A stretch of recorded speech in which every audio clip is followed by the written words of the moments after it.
August 27, 2023, Dan Grider, Probable Cause. I hope you remember that tune that's playing, The Wind Beneath My Wings. It's significant. It was significant to me at the time. It's always been one of my favorite. I'm going to use this tune at the very end of this video as a memorial tribute towards a couple of things here. First of all, today is the 17th anniversary of Comair 5191, the tragic loss in Lexington, Kentucky. They took off on a wrong runway, 49 lives lost that morning. Lots of things learned and a couple pieces of information missed that you never heard about. And I'm going to tell you a little bit about Comair 5191 that maybe it'll make you think a little bit. Also, this week, the tragic loss of Creighton King out in Utah in his experimental racer airplane out there. We're going to talk a little bit about that. Our deepest respects and condolences to the Creighton King family and friends and their loss. I don't know that I ever met Creighton King, but from what I understand, a phenomenal father, husband. Creighton was a very well-connected individual, well-loved, and will surely be missed out there. We're going to talk a little bit about that accident. I think there's a little bit that we can learn off that. I've got a little bit of ATC tape to play, and I'm really wanting us to learn off this. I think, even though I never knew Creighton, I'll bet you that he would want you to stop and think about what he did so that you can save your own life. I may be wrong, but I think that there's some important takeaways off of that. Let's get back to the accidents. Here's the accident sheet. I'm putting it up on the page here right now. This is the accident sheet, the summary that you came here to see. This is the accidents, and the first one that we're going to look at here in detail is November 9855 Sierra. That's the Warrior down in Florida, and I got a little bit of information on this here. I'm going to show you a picture. This had two guys on board. The guy in the left seat, his name was Jose. The guy in the right seat was Fernando. Jose was in the left seat because he was a master CFI, kind of a standards guy. The new CFI was Fernando, and he was in the right seat. There was only two on board. This airplane was flying along, and it had a wing failure in flight. And I know this because I've talked to the people who have talked to Fernando. Fernando actually lived through this thing, which is incredible. This airplane ended up free falling from 4,500 feet in a maple leaf configuration. What happened was the right wing kind of failed and fell backwards and down a little bit initially. The guy in the left seat, his name was Jose. He took over the airplane and he applied a tremendous amount of airmanship, getting the airplane slowed, nose up, opposite rudder, opposite aileron to keep it kind of going straight. Everything looked like they might be able to make a successful emergency off-field landing someplace until the left wing actually failed and left the airplane. This left them at about 3,000 feet, and from there, you're off to the races. There is no more control. They actually maple leafed all the way down, and by pure luck, the way the aircraft hit with only one wing or only part of one wing in a maple leaf fashion, it wasn't really falling that fast. It was literally just like a maple leaf. It fell, it hit the building, and it hit an RV inside of it, so it actually accordion-style decelerated the aircraft as it fell. The guy in the left seat, his name was Jose. He actually survived it. A couple interesting points here. This flight school has been through several recent inspections. The Warrior has 11,300 total airframe time on it. And I want to talk a little bit about flight schools in Florida. You know, there's a commercial maneuver requiring you to touch at or beyond a 50-foot point for your commercial check ride. And some of these students, some of these schools, they come in here and they want to make these carrier landings, and they actually spank it on. They spank it onto the runway, and they hit so hard. This is where these Pipers and some of these airplanes have encountered their wing failure, wing box structure failure problems because of all the spankings that these airplanes have had. I disagree with this technique for slamming it on in order to meet the objective of the commercial ACS. This airplane was tremendous high time, and remember, all these Pipers have a wing AD specifically because of this problem. If you remember the accident a few years ago with an examiner and a check ride student on board, the wing fell off in flight. This is one of the Embry-Riddle Flight School airplanes that had been spanked in so hard, carrier landing so many times, that this airplane, previously they didn't have any maintenance checks on these things other than an annual inspection. Now they have a full inspection program, so you can early warning, you can detect and find out if these airplanes are having a problem. If there's any cracks, they have to have the wing bolts replaced. There's a whole procedure to do this.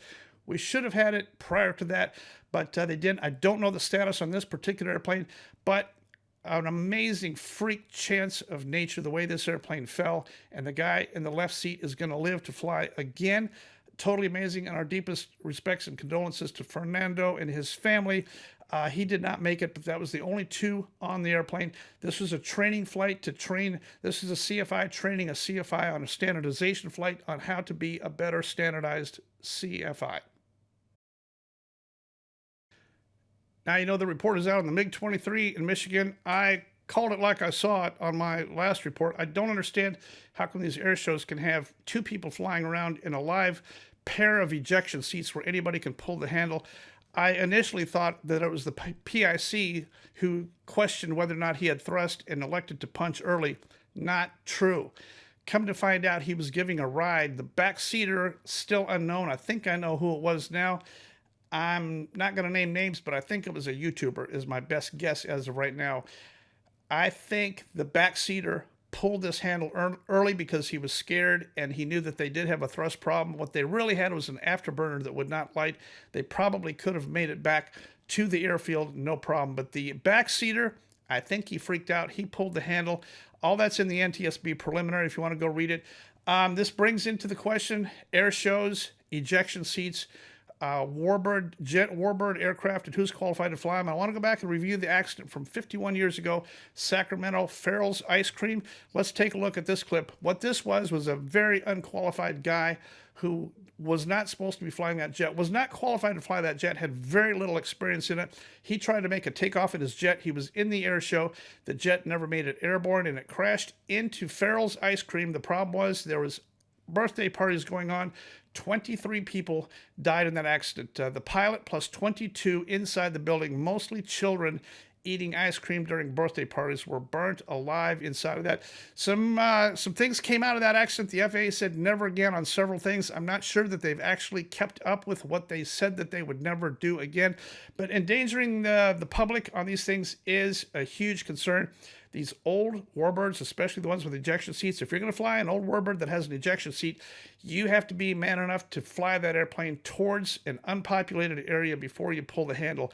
And I would say my recommendation is air shows, if you got an empty seat on this thing and it's not required, don't have to have two people, fly that thing solo and you handle it by yourself. The only life you should be risking here is your own. It's only an air show act. It's only going to last 7 minutes. Take it up, take it around the pattern, put it back on the ground, and leave that extra back seat empty, because things like this can happen. This one in Michigan could have been another Farrell's very easily. On any Saturday, Farrell's would be full of families, birthday parties, and post-game Little League teams. This particular September day in 1972 was no different. It was on fire, and you couldn't see the jet. It was pretty much inside the building by that time. Robin, you were standing on the corner here. What did you see when that plane came across the freeway? It was up in the sky, and it hit over here, and it ran through the building, and the flames went up. In 1972, KCRA had no weekend TV newscasts, but on this day, they made an exception.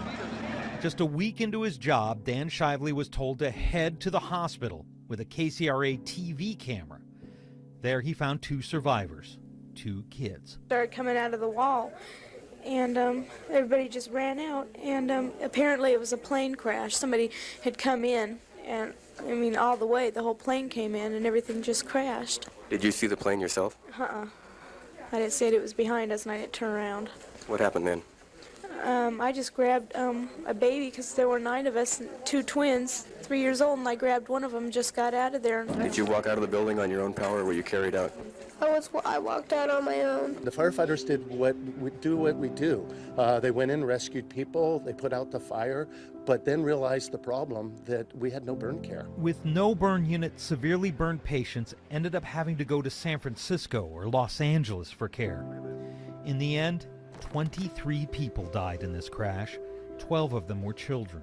A memorial sits at the Sacramento Police Headquarters.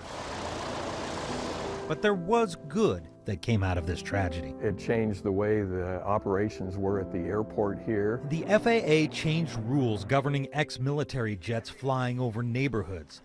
This thing was a huge fireball. It missed an apartment by just a little bit, and Where it landed was pure dumb luck. Nobody guided that thing in. There was nobody in the airplane. Hydraulic system was still working. Steering was still working. Flight controls were working when it went in. The problem was there was no longer any pilots on board, and that is a management problem right there.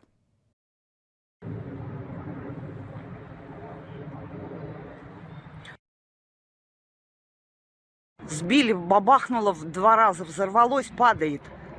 Ты посмотри, падает.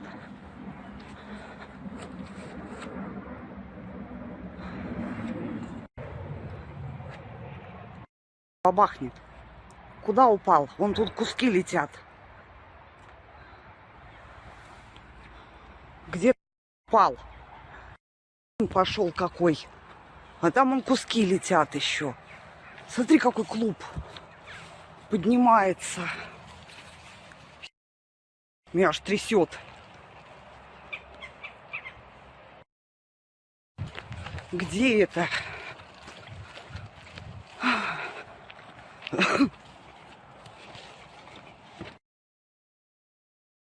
Вон, около фермы. Горим.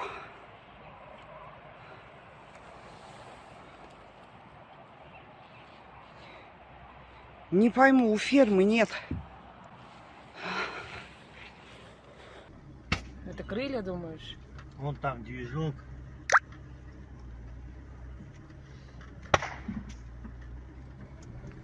Ты думаешь, второй тоже мертвый? На один весь разорванный, а второй тоже? 1795 написано на крыле. Well, speaking of management problems, I'm going to go back to Delta 5191, Comair 5191 from 17 years ago today. I pulled through the docket again, looked through all this stuff. You know, the docket has probably 63 entries here. It has tons of information. The interviews that they did on this thing is totally amazing. They did a 63-page interview docket, and they interviewed 20 different people. You can see it. If you want to pull the docket and read all those interviews, who's the one guy that they did not interview?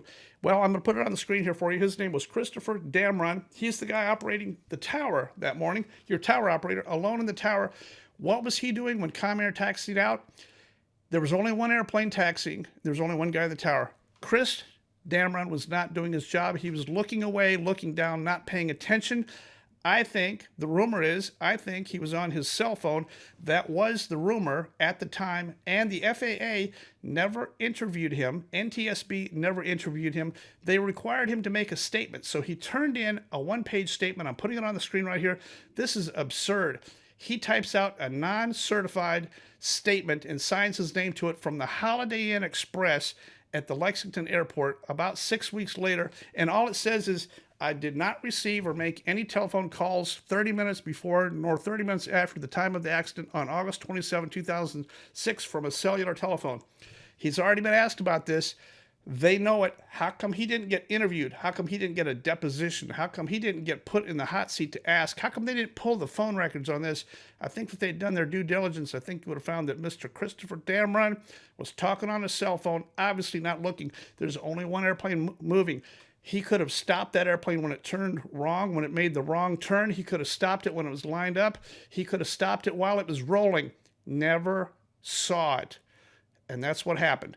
I'm not against ATC. I'm not hating on ATC. I'm just trying to tell you this is what contributed towards the cause of this accident. Yes, the flight crew made an error. There were some signage issues. It probably would have been easy to bite off on the wrong runway. It did look funny. They were talking and having conversation. I agree. I saw all that. However, the main purpose of having a tower controller with a pair of binoculars in a control tower elevated up above the field is so you can look down and watch what's going on and call balls and strikes and say stop when he sees something abnormal. Christopher Damron never said stop because he never saw it. He never saw the accident until there was a fireball off the end, and then he had to look up and hang up his phone, is what happened. And the NTSB never figured that out. Cessna 929er, number 2, can you maintain slow as practical so I can launch one? Oh, say again, can I maintain what? Disregard. November 929er, number 2, you're clear to land. Number 2, clear to land for 929er, thank you.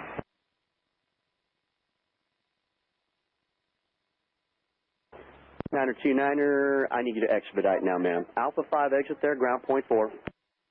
Alpha 5 and then ground 1.4 for 929er. Traffic's holding a position. Give it some gas, ma'am.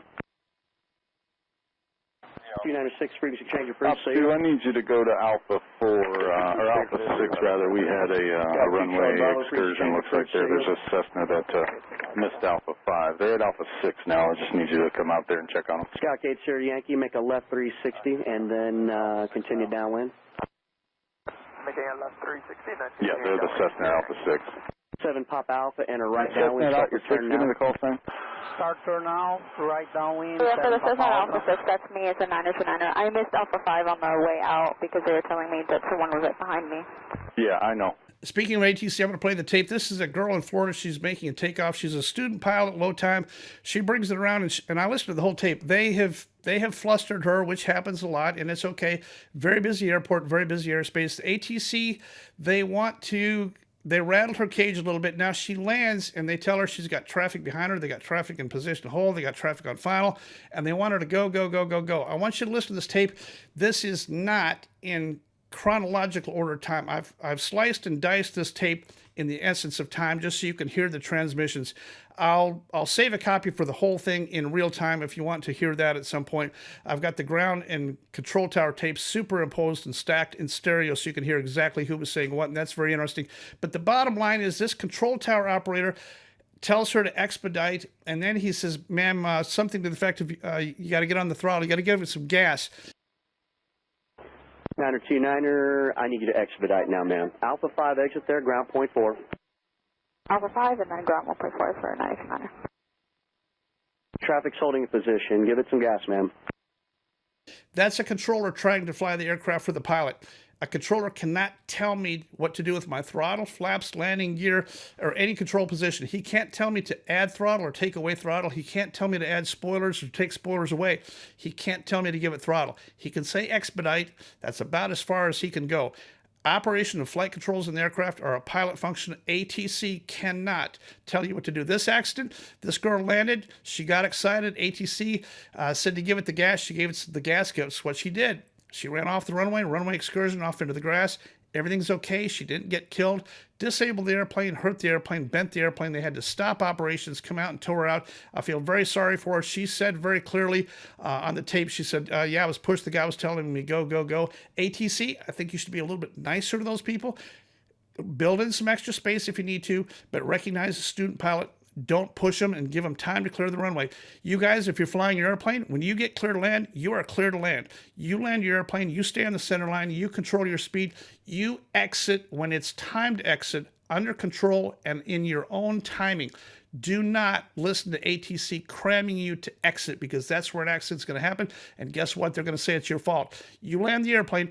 Don't dilly-dally. Land the airplane, get it under control, make the first available turn, and you should be good. Don't listen to ATC cramming you to make a high-speed turn and to do something excessive, which is what happened to this girl. I'm very disappointed in ATC. I hope that this ATC tape gets pulled. I hope this girl gets a thank you note from ATC, because they actually contributed toward very low time student here, and I'm very sorry for that. And ma'am, whoever you are, I hope you'll keep flying and recognize the lesson learned here, and we are with you. I missed Alpha 5 on the way out because they were telling me that someone was right behind me. Yeah, I know. The last video had to do with EAA and FAA, and I've got a whole bunch more tapes I'm going to play. This has to do with Brash Awards at both Sun and Fun and EAA. I am not out trying to get pilots violated. Let me make this very, very clear. The way we keep our pilots alive is by identifying those pilots who fly into Sun and Fun or AirVenture who are not qualified, don't have the NOTAM, no radio, they land the wrong runway, they can't see, they can't hear, they're basically Mr. Magoo out there flying, and they're going to get somebody killed. They're going to get somebody like you killed. How do we find them? We find them because they self-identify themselves when they do absolutely stupid stuff. The Brasher Pilot Deviation Program is set up to positively identify those doing those stupid kind of things. We're not wanting to destroy their lives, but we want to identify them. They either need counseling or retraining. They're going to need something. But when you display your goods to that level at one of these places, remember Sun and Fun this year had probably 7 or 8 Atlas go-arounds due to airplanes flying the wrong way without a clearance at Sun and Fun, head on into an Atlas airplane. We're going to have an accident. Sun and Fun and AirVenture, the past history has been 0 pilot deviations, 0 Brashers issued at either event. I don't know how that's possible unless somebody is getting paid, which I'm not entirely sure that even that is off the table. I don't know, but there's got to be some reason that FAA could blindly look the other way on all these rash, year after year, these rash of gross negligent pilot deviations at each one of these events. We're not doing ourselves any favors by not identifying those who can't read the NOTAM and follow the procedure, have a radio, fly the procedure, fly the speed, land, follow the instructions, land under control, and exit the runway, and everything will be good. If you can't do that, you need to be identified. I'm not after you to make a problem for you. I'm just saying that there's a tiny, tiny fraction of percentage of pilots out there who are going to kill innocent people. You're the guy with the NOTAM who knows what he's doing, who's following the rules. You're the guy that's going to get killed. You're going to get killed by this guy that we never identified with a pilot deviation at Sun and Fun or AirVenture. This is a big deal. These tapes are coming out. This FAA guy that I got on tape talking about this is going to be a huge deal. Brace for impact. You know, you saw the article that AOPA wrote about me last week. I responded promptly to AOPA's email directed at me and answered them immediately. And I answered their phone call when they called me, the executive director, writer guy from AOPA that wanted to call. So I sent him an email back this week. I've given him about 4 or 5 days here to respond. So far, no response. I'm going to keep you posted, but I'm putting this up on the screen right now so that you can see it right now. I have some specific questions to AOPA. It appears that AOPA has dove down into tabloid National Enquirer style reporting, wanting to make views, make money, make something off of things that happen to people that are unrelated to the true purpose and mission of what AOPA originally was. I disagree. We've already talked about Mark Baker's salary. I disagree. We've already talked about the percentage of salaries that go towards paying the people at AOPA. In other words, the total amount of revenue as compared to the total amount that they're paying out in executive salary and bonus. That's up on the screen here right now. I don't like it. I think that ratio is way too high. It looks like we're spending most of our money revenued. We're spending it to pay our executive bonuses and salaries. AOPA has jets and aircraft and a flight department. They have all that stuff. I think that really what we're doing is collecting a bunch of money and spending it to make sure our executives are compensated, well flown, well dined, and well taken care of. I'm not sure that that's the original mission of the AOPA when it started back in 1939 as an actual Aircraft Owners and Pilots Association designed with the mission of helping the member and the member benefit. How does this benefit the member is what I want to know. And this is the email that I sent to Jim. It's still on the screen. If you're done reading it right now, I will let you know when he responds to that, and I will publish his response to it. Fair is fair, Jim, and I'll publish your tape and your email whenever you're ready, whenever you respond to it, Jim. That's going to be totally good. Now we have to turn our attention towards Creighton King. Here it is on the sheet this week, and I was on the road when I got notified of this. This is a tragic one. We've already talked a little bit about it, but a couple takeaway points off of this that I just don't understand. Creighton King was flying a home-built airplane, and I don't know very much about this because I'm not a builder, a home builder, a kit builder, or anything like that. But basically, this airplane has about a 500-pound empty weight and an 850-pound max gross takeoff weight. In other words, the total useful load on this racer, I think, in my opinion, so far, all I can find, is about 350 pounds. Well, the problem with that is that Creighton himself is every bit of 320. When you add fuel, the upgraded engine, and everything like that, this airplane, my best guess is, and we won't know until the actual numbers come out, it's either at gross weight or, in my opinion, it's probably over. It's probably over gross weight. And guess what? It was a hot day in Salt Lake that day. The density altitude was about 7,600 feet, making a takeoff to the south. Creighton had an engine failure, had an engine problem. They heard him take off, and they saw the impossible turn. Let's listen to the tape here of the individual that heard and called it out as he saw it. He saw this airplane spin in, and he called it as the impossible turn. Yeah, that's correct. I just passed the departure and it looked like kind of a impossible return attempt from that aircraft.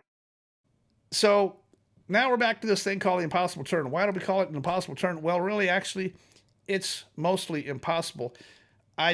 I don't like it, and I don't like it at all. I think too many people in the industry have encouraged us to go out and try this and encouraged us that turning around is possible. Why do we want to turn around? It's so that we can save the airplane. If you notice straight ahead from Creighton's flight path, straight ahead was plenty of soccer field and open area. There was already a previous airplane several months ago that had an engine failure at the same altitude, same spot, successfully landed on the soccer fields, no problem. They towed the airplane back and everybody's good. Creighton tried to turn around, and this tiny little airplane at or over gross weight on a very hot, high field, high density altitude day, this is not a good idea. Who is it out there that it's endorsing us to attempt to turn around? Well, it's none other than the AOPA, and they produced a video a few years ago. I want you to go back and look at this thing. To their credit, they actually did counter both sides. Maybe it'll work, maybe it will not, but they favored it. They stacked it towards saying, we want you to consider it. Maybe turning around is okay. The thing that they really did wrong here was that you got Richard McSpadden flying a Super Cub, attempting this. And look at this footage here. I'm going to give it to you. He's low to the ground in this steep bank with the stall horn blaring. AOPA, I don't understand.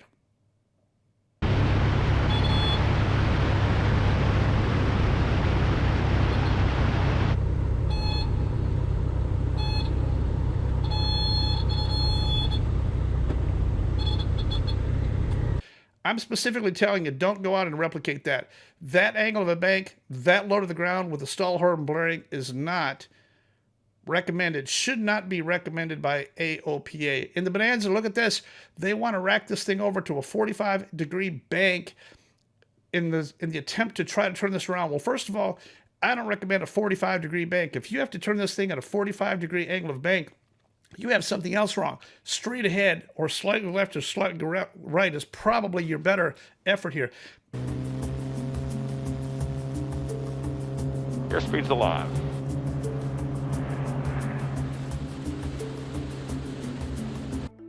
Variables like wind, temperature, density, altitude, runway length, and technique could affect these results, but not enough to change our overall recommendations.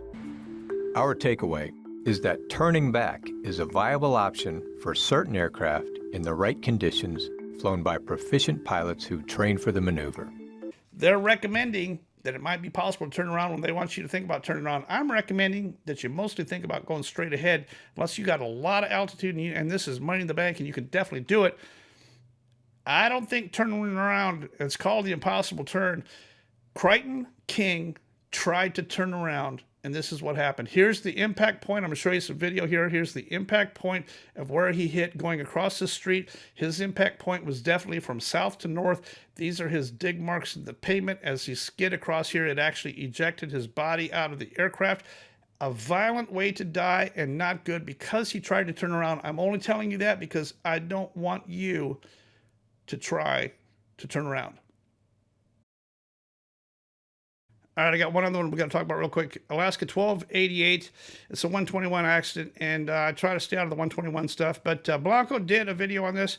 I watched it. You know, Blanco and I are good friends. We're both airline people. I was an airline captain. Blanco's a first officer at American Airlines, and that's fine. He got a couple things in here that he put in here that I want to help clear up a little bit and go back and review. He's a great guy with a great family, and we often have different opinions, which is America. I'm going to go ahead and point out my differences with Blanco's take on this Alaska 1288 crash. First of all, this airplane did not have the landing gear come up through the wing. It comes up through a composite section. The landing gear on the 737 is actually designed to fail upwards so that the wing box does not erupt and spill fuel everywhere. So this wing actually did exactly what it was supposed to do. Did it land hard? I think it landed hard. I'm going to show you the video footage of it, slowed down in this point right here in slow-mo where you can see this airplane touching down here. I'm going to play the whole thing in real time in just a second, but this is where it touched down. We can tell that it touched down right here parallel to this VASI lights. These four lights right here, that is the indication of the start of the touchdown zone. So technically they touched down first brick, and that is significant. Why? That tells me that this guy, whoever he was, the guy that was flying it that night, was in the left seat. They definitely were a little bit fast. They were probably below glide slope. They had to be below red over white. They had to be below glide slope. I think that they were listening to glide slope all the way down. Probably the last 30 seconds they had JIPWIS saying glide slope, too low glide slope, too low glide slope is probably what they were listening to.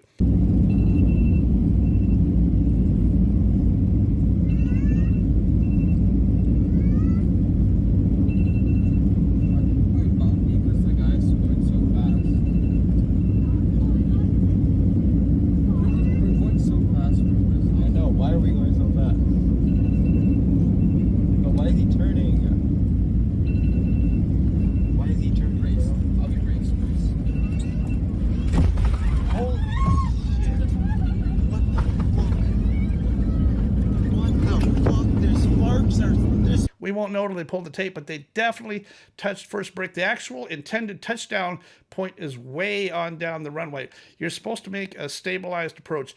Let's take a look at what ASN is. Juan always wants to refer to ASN, which is good, and I like Aviation Safety Network. Here's his intro to the Alaska 1288 crash referencing Aviation Safety Network. Here on the Aviation Safety Network, the aircraft was November 516 Alpha Sierra, Boeing 737-800. So before I go any further, I'm going to tell you what ASN is. Aviation Safety Network is a Wikipedia-based. They have a lot of good information, and I get a lot of in numbers and dates. A lot of that stuff, it's edited and uploaded by individuals. I got curious who ASN was, so I went and traveled to the ASN headquarters here. I've got that video footage next. Let's go up to Alexandria, Virginia. Let's take a look at where ASN's featured headquarters is, according to their website, their address. Let's take a look at this. On the road up in DC, and you know, I've always wondered about ASN, Aviation Safety Network. I have to tell you that I do use their database routinely, and it's actually pretty good. Whoever's putting this together does a pretty good job. It's a wiki-based database. I've always wondered who these people were. I've tried to contact them several times. I thought, well, you know what? I'll just swing by the office. So the only address I could find on the website for Aviation Safety Network is 1920 Bollinger, which is here. So I decided to take it upon myself to drive up here and visit. Now, granted, it's a weekend, so there's like nobody here. But I notice here at the door, first of all, Aviation Safety Network says they're located on the 4th floor. This building only has 3 floors, and the only hallmarks on the outside of this building are Helicopter Association International and some ortho dentistry something. So it's a nice building with a big glass door, but I find no markings or representation of Aviation Safety Network. So let me tell you what ASN is. Yes, it's very useful, and somebody is doing a tremendous amount of work on this thing. It's a citizen-based update. It's a Wikipedia-based update for airplane accidents. So they get updated very quickly. Is the accuracy of the information that you find on ASN, is it guaranteed? No, it's not. I find that most of the time it's pretty good, but did you know that any citizen can go in there and alter it and change whatever you want? So anybody that holds up an ASN accident page and reads off of it as if it's evidence or data, you can't really do that. Basically, for me, ASN is just a start. I can kind of get a general idea, and it does a very nice job. If you look at the bottom of the ASN reports, oftentimes it'll link the ADSB track, the FlightAware track, any news stories or news clips or news videos. It does a very nice job of building an amateur docket, a place to store it, and anybody. And I encourage you, if you know something about an accident, or if you find a news clip or a newsreel that's interesting, you can update it for free without registering. So that part is very valuable. Who is ASN? I don't actually know. I've really thought that I'd find something substantial here, but I'm kind of surprised to find out that they don't even have a 4th floor. I think it's kind of a web, cloud-based bunch of kids running this thing. I don't know how much stock I would place in reading verbatim an ASN report on the internet. I think there's a lot of room for error. I've already seen a lot of room for error, but I've also seen a tremendous amount of information that you can get. Basically, for me, it's the start of an investigation. Nothing conclusive. I would never read from an ASN page as if it's the gospel, because it's not. It's that's really what it is. So I'm in Alexandria today, just trying to get a little bit better feel. I've sent several emails and correspondence with these guys over the last several months. Never got anything back. The whole thing is highly suspect to me, but on the other hand, whoever it is, they're actually doing a pretty good job of assembling, and I appreciate that. You know, between all the amateurs out there and the Facebook pages and all these amateur things, you can kind of get a pretty good idea. You just got to take everything with a grain of salt, including Aviation Safety Network.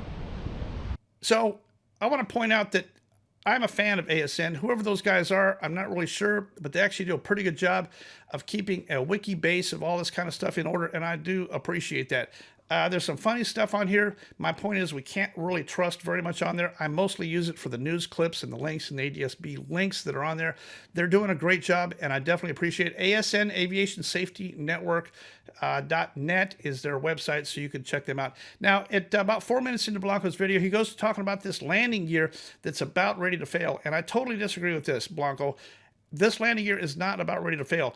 This landing gear gets periodic inspections. It's supposed to fail if you have a hard enough landing, but they don't fly 737s around out there that are about ready to fail. That's probably one of the most ridiculous Blancoisms I've ever heard. Let's listen to this. It'll be up to investigators to determine if there was something wrong with the landing gear where it was ready to fail given one more hard landing or not. Was there something wrong with the gear before the hard landing and the hard landing just finished it off?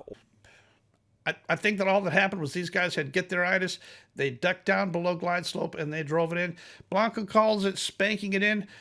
We got to, he recommends that as a technique to break through the barrier. I'm not sure how you can break through the water barrier to prevent hydroplaning. None of that makes any sense, but Blanco, we don't spank it in.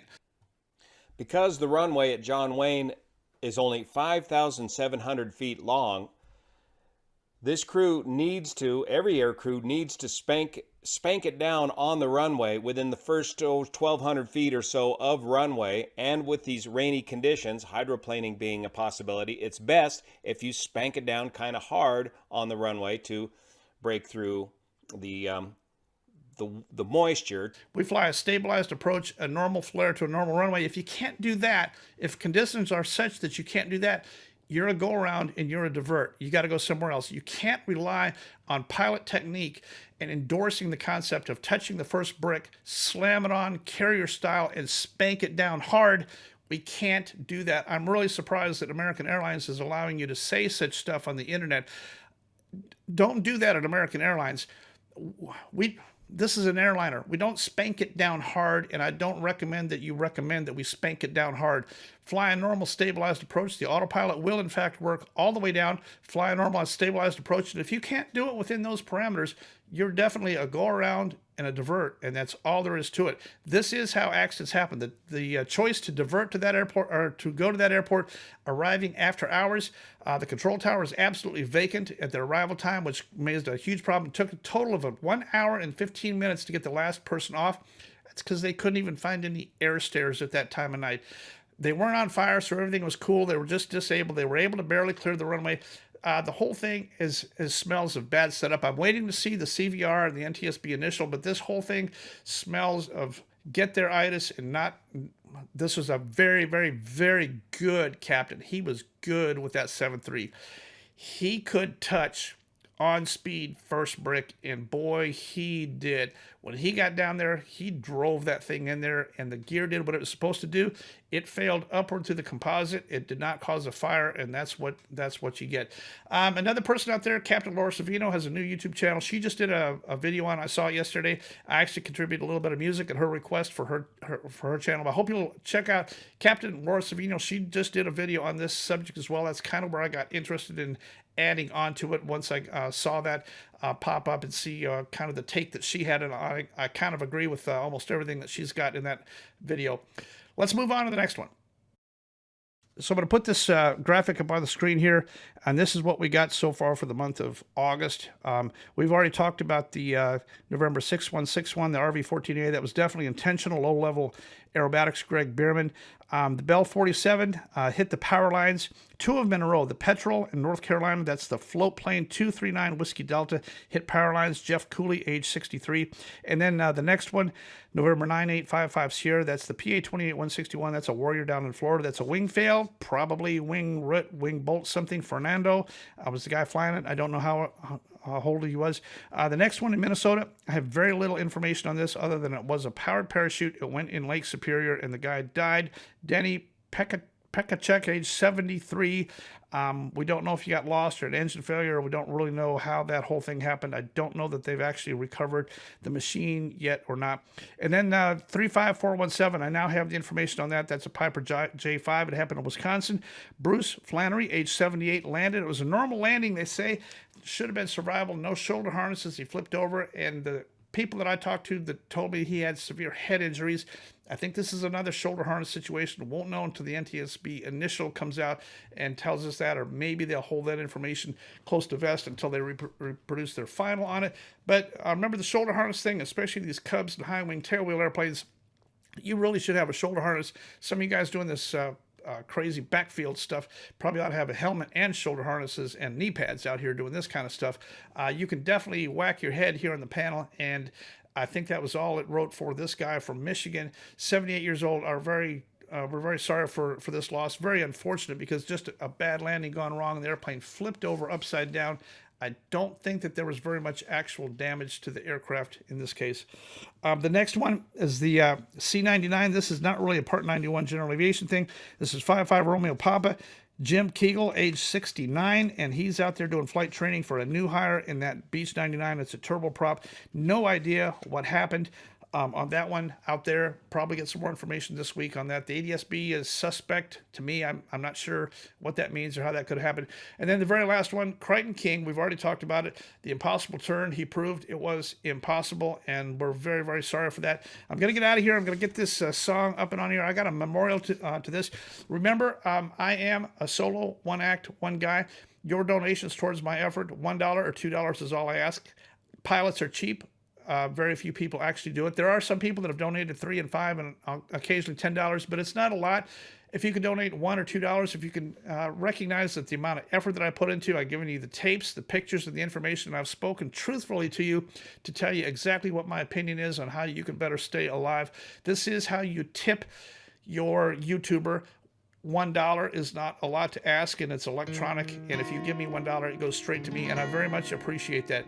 Venmo, Cash App, PayPal, or Zelle. Any one of the four. Keep it small. $1 is fine. $2 if you really liked it, something like that. But make it affordable. Cheer me on with $1. If I could get 300 or 400 people to donate $1, I'd be much happier. And I appreciate you even allowing me to mention this.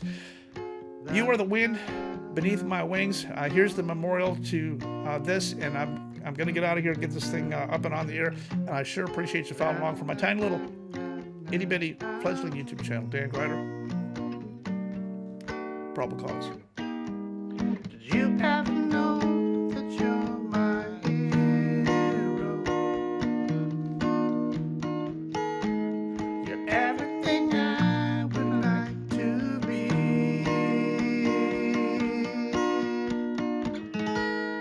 I can fly higher than an eagle. You are the wind beneath my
I can fly higher than an eagle.